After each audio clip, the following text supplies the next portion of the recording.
Chris Hadnagy. Welcome to the Star Coach Show. Thank you for having me. I'm really excited to be here. I love the unique approach that you're bringing. We have, shows obviously every single week on the Star Coach Show with experts exploring strategies, tools, and resources for coaches and leaders. And your expertise coming from the world of social engineering, the world of hacking. Woo, we've got a hacker on the show. Um, I'm just so excited to be thinking about how do we make decisions? How do we engage from your unique perspective? So, ladies and gentlemen, let me tell you about our guest today. You're going to be oh so excited. This man is a trailblazer in the world of social engineering, and he's a master hacker. So, we have things to learn from a different lens. With this vast experience that Chris has in this field, he trains law enforcement. He also writes about his expertise. And in his newest book, Human Hacking: Win Friends, Influence People, and Achieve Your Goals, all those very things that we as coaches and leaders want people to do, like, hello, win friends, influence people, achieve your goals. How awesome is that? This book delves into the intriguing world of human interaction and communication. And we're going to dive into Chris's profound insights in how empathy, generosity, and kindness can be harnessed to navigate these complexities in our modern society. So, yeah, hello, strap on your seatbelts. Who wouldn't want to be here for that? Now, before we go further with Chris, I just want to take a moment to let you know that wherever you're listening, if you subscribe, you will never miss a minute of the incredible content that we bring with great guests like we have today. If you're watching us on YouTube, we want to say hi. All of the links to connect with Chris are going to be right below this video. Be sure that you subscribe and go to the show notes wherever you're listening so that all the links to connect with Chris, his incredible books, the knowledge that he brings are going to be there. We don't want you to miss any of that. So, with that being said, Chris, let's dive into this concept of how do we as humans make decisions. But let's kind of go back a little bit in this world that you live in. How has being a master hacker helped you figure these things Hmm. out that you share in your book? So, big question, where do you want to start with that? Well, I don't know. Let's do an origin story real quick, All right? right, let's Okay, because do that. I think that will kind of set the basis for why we're here, like today. Um, I was doing like network auditing, right? So we were hacking computers, and this is back 2005, 6. And I was reading all these books from people who did this kind of stuff, but for bad. They ended up in prison, like Kevin Mitnick, Frank Abagnale. He's the Catch Me If You Can guy. And I thought, I wonder if we could do this like for the good. Like, can we use this to test people? So I'd get companies to say, okay, you can try it, right? And then it was working, and it was working amazing. Like I was getting passwords from people, breaking into buildings. And the change was a CEO said to me, hey, okay, you did it. How do I fix it? And I said, beats me. I got no clue. And he said, man, if I went to my auto mechanic and I said, what's this noise? And he said, it's your brakes. And I said, okay, fix it. And he went, I don't know how. I'd never go to that auto mechanic again. And I'm like, he's 100% right. Like, I'm creating holes and I don't know how to patch them. Like, how much of a good consultant am I? So that kind of ignited me to like this whole bookshelf behind me full of books with influence, persuasion, nonverbals, facial expressions, neuroscience. And I wanted to understand how we make decisions, how those decisions are altered. So for me, reading all those books, I would then write in the columns, oh, okay, this I'm going to try this next time, and then I'd try an email, phishing email with like Cialdini's principle of authority, and it would work. And I'd be like, okay, now I have an answer to Mr. CEO when he says, why did this work and how do we fix it? And we can do that. So that kind of started the journey for me wanting to understand how people make decisions. It was all about learning how to fix the vulnerabilities that we have because of this. Excellent. So you realize that there are patterns and there are ways that we can almost predict where the holes are going to be, right? Based upon what people think and how they respond to things. So what did you learn about, this concept of what are some of the important patterns Mm, around how people make decisions that can help us all as we as we all of a sudden begin to engage with each other, because we never yeah, did before, but yeah. now that we start to engage with each other. So let's talk a little bit about protection first, right? Then we can get to the good side. What I would try to tell people is that hackers, malicious people, the malicious hackers, will try to use strong emotion to get you to stop critically thinking. So if you're on a phone call or you're reading a text message, you get an email, and you feel this strong emotion, fear, let's say, the fear, they try to use fear a lot, right? Like the IRS is sending the police to your house because you haven't paid your bill, or, Right. grandma, your Medicare is getting cut off unless you send us this money, or hey, your kid has been kidnapped and you better send money through Zelle right now. These things elicit strong fear. So I always tell Mhm. people, when you feel that kind of emotion on a phone call or on any type of other interaction, that's a good time to pause and say, is this real, or am I being hacked? Right? Oh, That's that's so good. because that's a time where they want you to, and they'll do this, right? Right now, there's a massive scam going around the country. It's called the kidnapping scam. They call you, they spoof your kid's number, let's say your daughter, your son's number. They call you. In the background, they have a crying girl or boy, mommy, help me. How terrible. Terrible. And then they say, we have your kid. This is, it looks like it. They have her phone number, so they're calling you from her phone, and we're going to hurt her if you don't send us money right now. And you can't hang up the phone. And they want things, they're like $5,000, $10,000, something that a normal, we would come up with that somehow to save our kid, right? They're not Right, saying, give right, me $1 million. And right, then, of course, the fear takes over. What parent wouldn't want to do that? And right, these people have taken 5, 10, 20, $25,000 from people in one phone call. So I say, think about that. Like what I did with my daughter is we have a code word. So we have a word that we never play with, we never mess around.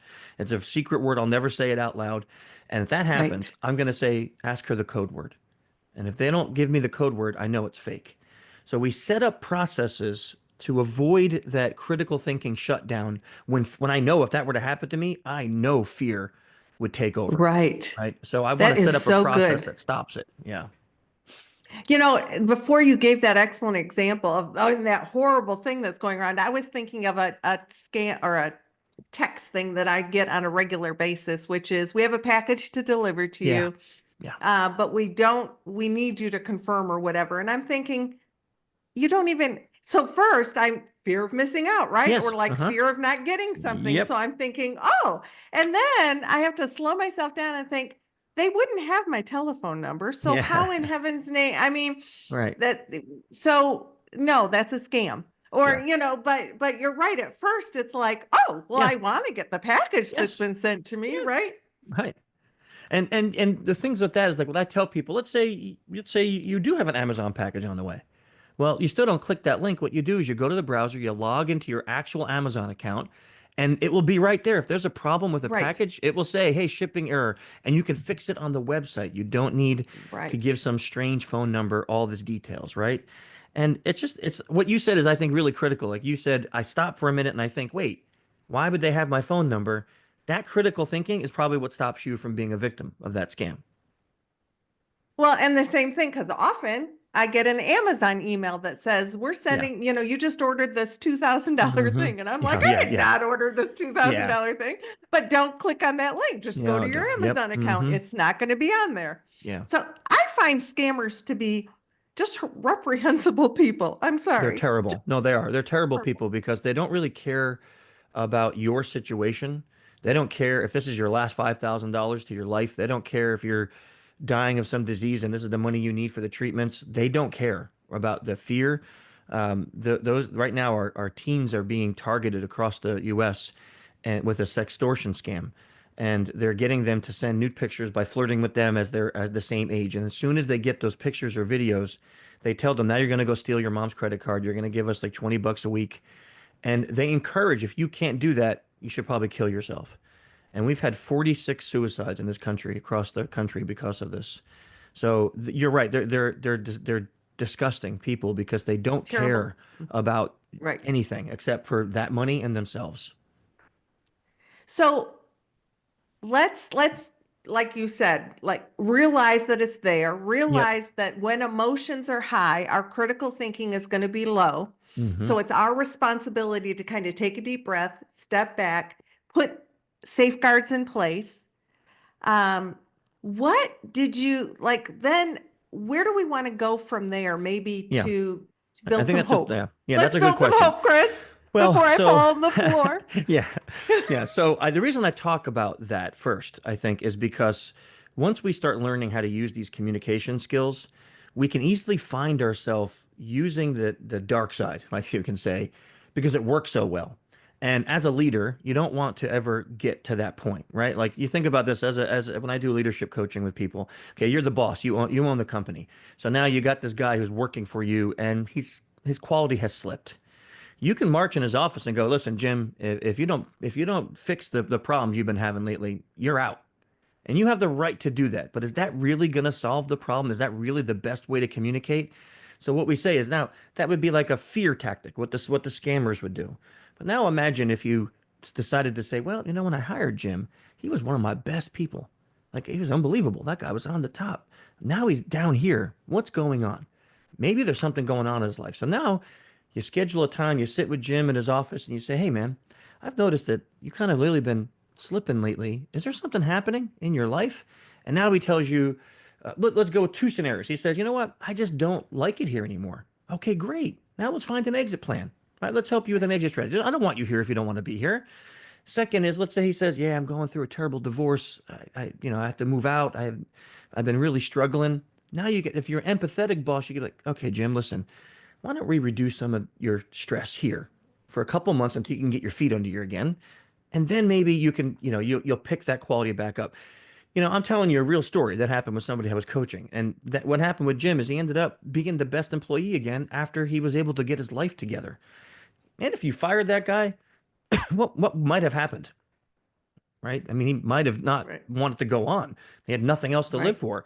But choosing that Well, and you empathetic, lose, yeah, even if you think about that period of time that empathy stepped in and you supported your employee through that difficult time, yeah, you're still saving time because to get somebody else onboarded, up to exactly. speed. So even if you're like, well, it's not my job to take care of the world Yeah, or whatever, it is. First of all, I yes, believe that as leaders, it is our responsibility. But the other side of that is when you have somebody good, enter with curiosity, explore what's going on.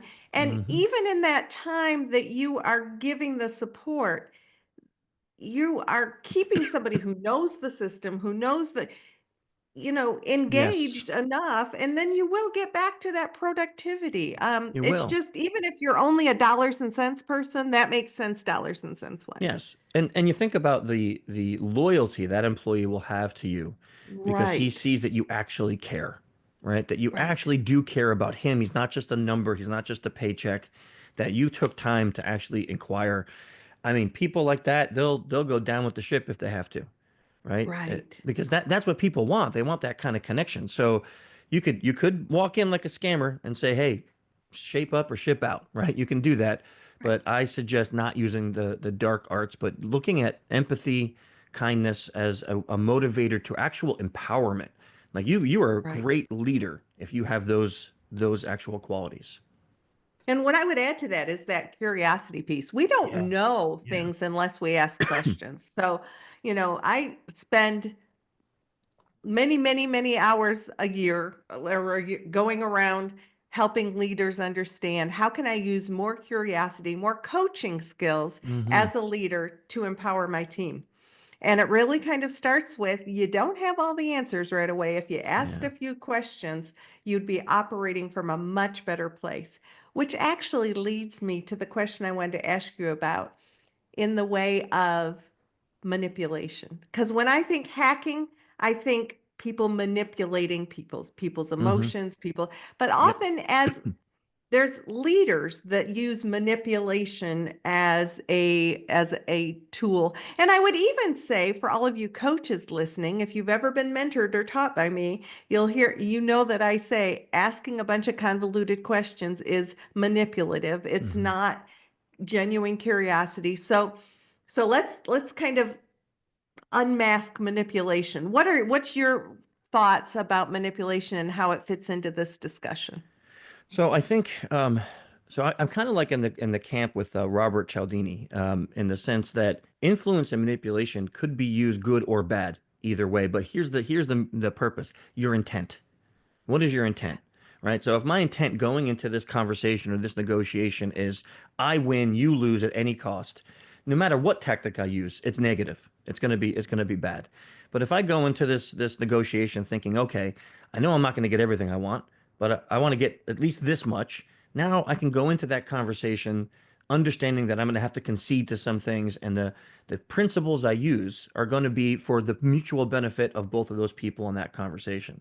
So I think anytime you use, like you said, I love that one, like convoluted questions, like you're just asking questions because you heard this podcast. Well, I got to be more curious, and you start asking questions that don't really have a meaning. They're not really going to help you achieve your goal.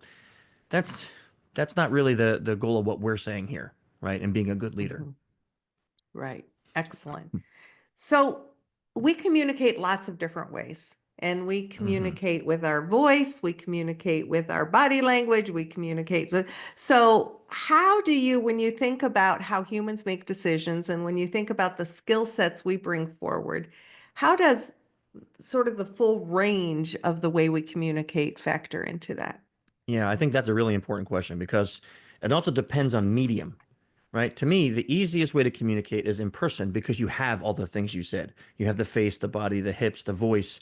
But when you're communicating through an email, you only have the emotion that that person is feeling as they read the email, right? If you're communicating over the phone, all they have is your tone, your RSVP, your rhythm, speed, volume, pitch, right? That's all they have to help translate that. So as the communicator, let's say as the sender of communication, I need to be thinking about what is my medium. I oftentimes find myself being very quick to email, and it's just the thoughts in my head, and then my team or something will go, I have no clue what you're talking about, right? There's no context, right? And I'm like, okay, yep, I gotta train myself, right? This is an email. It was a continuum of a conversation we had, but they didn't know that. So I need to as me myself as an example, like, okay, who am I communicating with? What do they need to know about this conversation? Bam, now we can have a better one. But in person, I think a lot of people also don't realize how much of what we say is not the words, but everything else about us, right? So if our facial expressions don't match the words that we're saying, or if our body language doesn't match the words, I mean, if I did the whole interview kind of like this, that would be really off-putting for your audience, right? I mean, it's just he's not That'd even be looking. off-putting for me. I'd be like, Yeah, hello, I'm over yeah, here. right, right. Hello. And yet we see people do that sometimes in Zoom meetings. Right. I had this wonderful conversation with a nonverbal coach, and they were saying that they had some research done that most people on Zoom calls look at themselves and they don't look at the other person. Now, in a normal conversation, if you and I were sitting in the same room, I can't see myself. I can Right. only see you. So there's a little feature in Zoom that says shut off your own camera. And I suggest everyone does that. So you don't spend the time. I mean, sure, if you want to start the meeting, so you make sure your hair, nothing in your teeth, whatever. But then you shut that off. And that way you don't find yourself staring at yourself. Because if I'm staring at me, I'm not seeing your head nod. I'm not seeing if I'm making you happy or if I'm really doing bad in the interview. Like I need to see that in order to know if we're building rapport. So I think nonverbal communications, even someone, you don't have to be an expert, just learning a little bit can truly enhance your communications value. So good. You mentioned something at the beginning of the interview that I want to circle back around to, which is the CEO who says to you, okay, so you figured out how to break in and you figured out Hmm. how to hack us and you figured out where the holes were, but you're not telling me how to fix them. So then you said, okay, let me learn about people's Mhm. decision making and what makes them vulnerable. So let's circle back around. Now, what do you tell CEOs or people that this is ways to fill the gaps? This is the Hmm. ways to bring more protection to an organization. And we did talk about have a plan, like with, Yeah. but what else? So that's a really good question because the first thing it starts with is corporate culture, right? A lot of times when I start working with a company, and I won't say this like I don't want to just blanketly say everyone's like this, but more often than not, the bosses are like, okay, who's the problem in the company and what do we do about them? And looking at it as in, well, Meg's the problem because she clicked on that phishing link, that's not a really great approach to security. So first, look at your corporate culture, right? Is your company ruled by fear? Are people afraid of messing up? Are people afraid to report things because they're going to get told they were dumb or they might not be treated with respect or dignity? So we look at that first to see, okay, why did we succeed? Did we succeed? Like we had a company we worked with a while ago that we only succeeded because people were so afraid to say no, they were not empowered. They were so afraid to say no that if we acted like we were one step above them, there was a fear motivator in that company that if you said no to a higher up, you may lose your job. So we Wow. succeeded by just making believe we were a manager. And then they did whatever we asked, right? Um, we also we had a company we broke into where the security guards were so low paid they just didn't care about their job, and there was such high turnover. They'd be in there for a couple months and then leave. The conditions were bad, the benefits were bad, the pay was bad, so they didn't care. They're on their phone. They're sitting there on their phone playing the game, making $7 an hour. So they didn't care what was happening behind them. So I know that's a long answer, but the first thing we have to look at before we can get really to your answer is what is the company culture? Because that will dictate the why this worked, right? Now, let's say the company's great. Like they're just everything I just said doesn't exist. They have a wonderful culture, people are empowered, and we still succeed. Now we look at, okay, what are the And just principles? to clarify, when Chris is saying they succeed in breaking in. They Yes, succeed yes, yeah, in getting through the yeah. firewalls, getting Sorry. through the blocks. Yeah. Yeah, So yeah. So that is when people important. are Yeah. not invested, they're or afraid that that's going to allow people to get in behind the, and then now you're saying great culture, but Yep. we're still able to break in. Yep, we're still able to do it. So now we look at, okay, what principles did we use of either influence or manipulate? What did we use? And let's analyze how that can be fixed. So let's say we sent an email that looked like it was from the HR department and it said like, hey, we have this new enrollment. We need you to click here and do this. Bam. So they went and clicked. So now we start looking at that and say, okay, so does HR routinely send emails that look like this? And after we send the email, how many people reported it? So we sent this email to 10,000 people. You had, let's say, 1,000 people report it. That's where our problem is, right? Because if it was a real attack, if you had 9,000 people report it, boy, that's going to be great. So we start looking at let's fix our reporting issue, and let's also analyze HR's actual emails. Do they look like this? Because if they look, this is pretty spammy. So if your internal communications look like this, we have a problem, right? But let's say it's a physical break-in. We get into place, and then we could say, where was the verification that we belong there?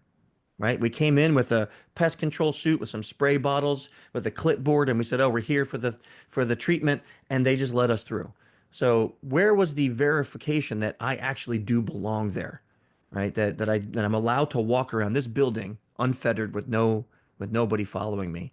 So we look at those things, and then once we get those answers, that's when we can come back to the company and say, okay, here's remedies to start building strength in this area, and let's get that going, and then we'll retest and we'll see, if there's another flaw down the road. So good. Curious, let's go back to that bad culture Hmm. organization. I'm sure there's only been one. Do I they wish. yeah. When you are able to say, here's some cultural issues that are creating your vulnerability. Um, in your experience, if it's coming from a bad culture and that's the feedback that it's a bad culture, how open are organizations to hearing that? I'll give you two stories. We had one company that we were doing phishing, so phone phishing. Hmm. And we had realized during our calls that at the 90-second mark, the people on the phone were getting very anxious. And we couldn't figure out why. Like they were getting so anxious. And then eventually, if we just kept rustling papers and saying, "Oh, I'm looking for the account number," they would transfer us without getting verification. So we started looking around the internet, doing some OSINT, that's open source intelligence, and we found that this company had a policy with their Filipino call centers that was if you keep a client without getting them transferred over 90 seconds, you lose 10 cents on your pay for every 30 Oh, seconds over.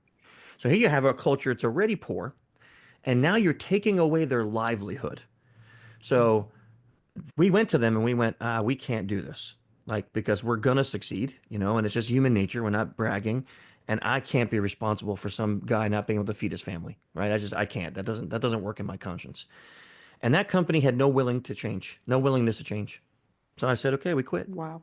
No, I don't want to work Wow. with you. We won't. I'm sure they found someone that would, but I don't.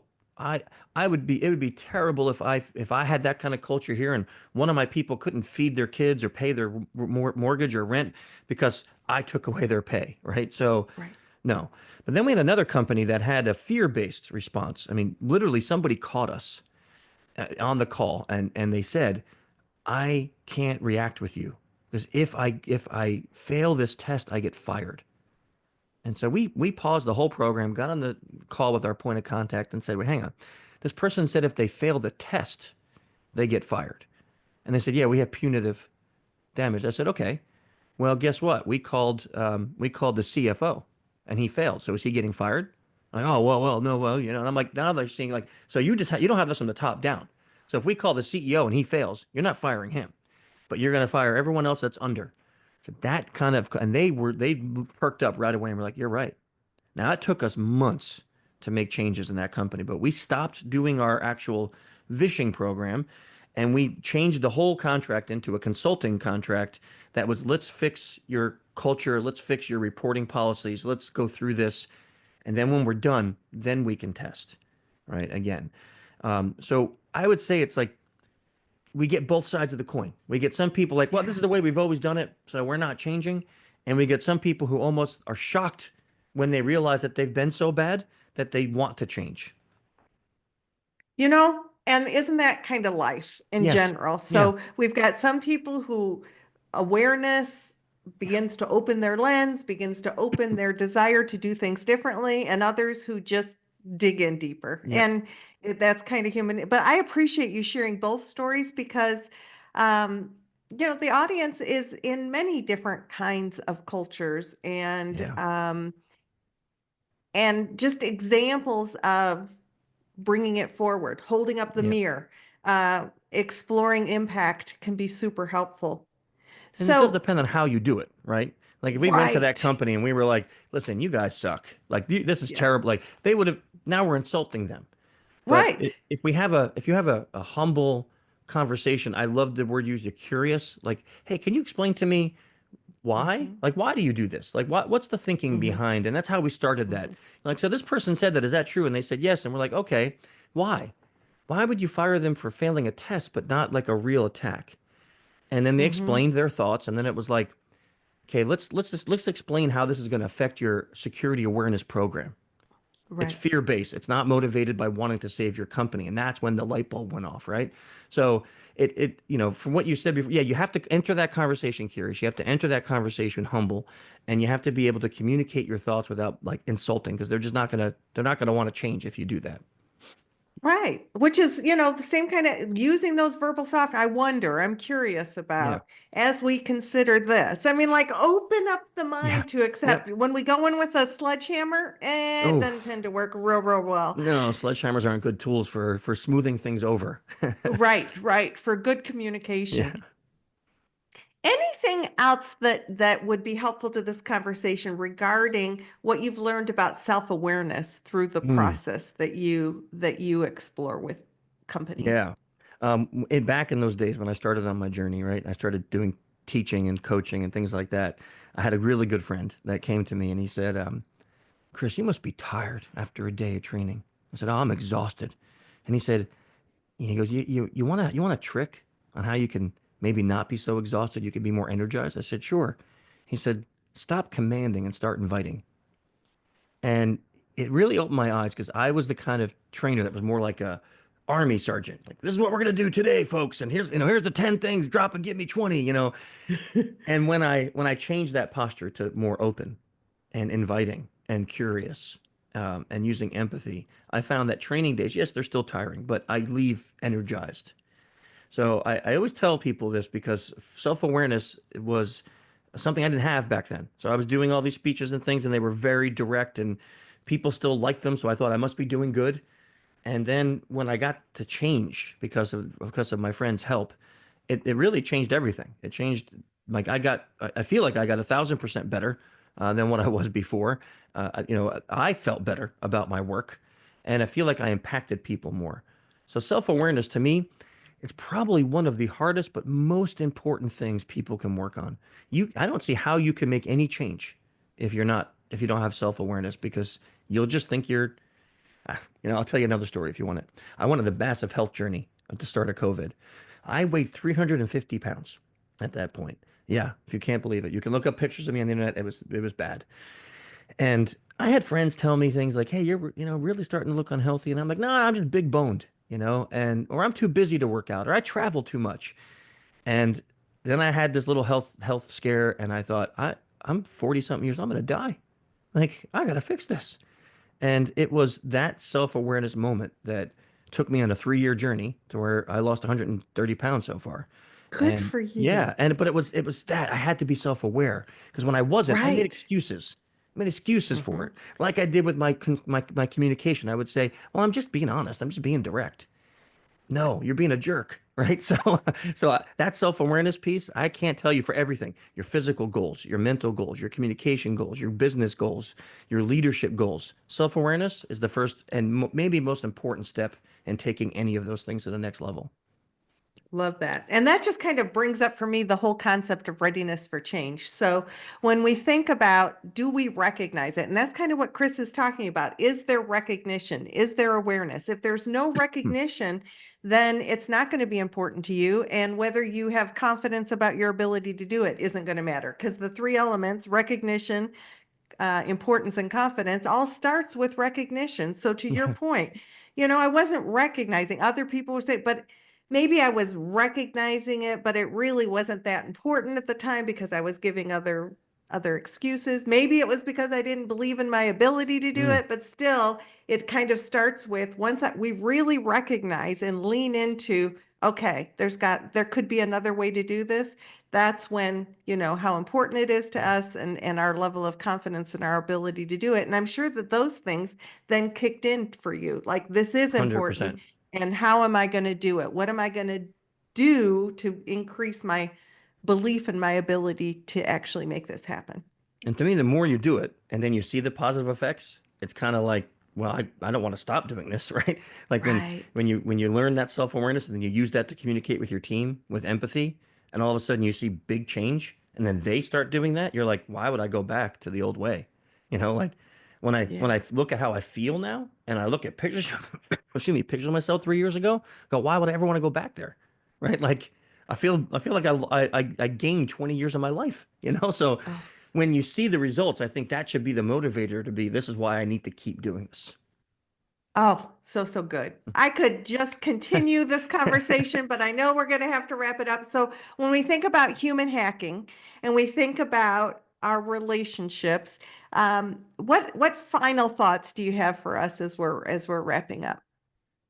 Well, we touched on it, but I really can't say enough about just using an empathetic approach to people. I think today, if you look on the internet and how people talk to each other, how people talk about disagreements, right? So for me, one of the things I love the most is common ground.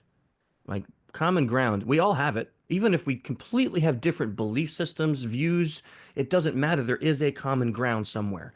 If you go into that conversation curious enough to find what is that common ground, I'm not trying to win an argument. I'm not trying to convert you to whatever. I'm not trying to teach you a lesson. I really just want to see how do you and I connect in this world? Mhm. There has to be a way. So if you enter that conversation with an empathetic curiosity to find that common ground, you will be shocked at how amazing your conversations go. So well said. And thank you for that. So, as we are wrapping up, I want to remind everybody to keep up with Chris and the work that he's doing. Either grab the links below this video at YouTube or in the show notes at starcoachshow.com. Remember that each and every week we bring a new show to you with amazing guests like Chris or my solo show that I do once a month that you're welcome to join my live taping of, and that we are going to always focus on strategies, tools, and resources to help you be the best coach, the best leader you can be. It is my firm belief that we are all here on this earth together for a reason. Let's do the heavy lifting together. Let's look for our common ground. Let's be a friend rather than an enemy. And until next week, this is Meg Rentschler wishing you the very best for your success. Chris, thanks for joining me. Thank you for having me.